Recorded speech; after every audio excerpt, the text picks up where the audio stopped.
Price God. நீதிமொழிகள் 15வது அதிகாரம் 8வது வசனத்துல நம்ம பார்த்தோம்னா, செம்மையானவர்களின் ஜெபமோ அவருக்கு பிரியம். இந்த வசனம் நமக்கு ஒரு அழகான உண்மையை சொல்லுது. தேவனுக்கு நம்ம ஜெபத்தின் அளவு முக்கியம் இல்லைங்க, நம்முடைய இருதயத்தின் நிலை தான் முக்கியம்.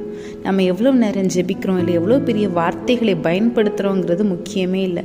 உண்மையான மனசோட தேவனை நம்பி அவருக்கு முன்பாக நம்ம தாழ்த்தி ஜெபிக்கும் போது அந்த ஜெபம் தேவனுக்கு மிகவும் பிரியமானதாக இருக்குது.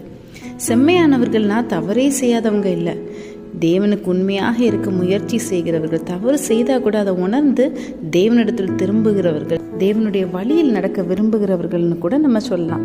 இதற்கு ஒரு பெஸ்ட் எக்ஸாம்பிள் தான் தானியேல். தானியேல் இருந்த நேரத்தில் ஜெபிக்கிறத ராஜாவை மட்டும்தான் ஜெபிக்கணுங்கிற ஒரு புது சட்டத்தையே கொண்டு வந்தாங்க.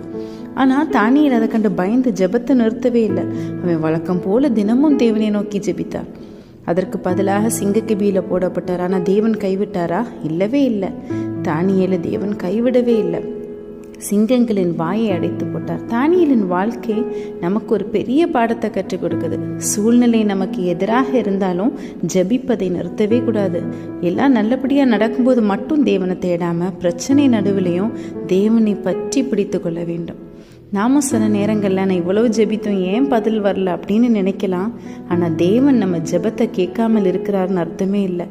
தேவன் நம்முடைய ஜெபத்தை கேட்கிறார். அவருடைய நேரத்திலும் அவருடைய சித்தத்தின்படியும் அவர் பதில் கொடுப்பார். அதனால் இன்று முதல் நம்ம ஜெபத்தை ஒரு கடமையாக பார்க்காம தேவனோடு பேசுகிற ஒரு உறவாக பார்ப்போம்.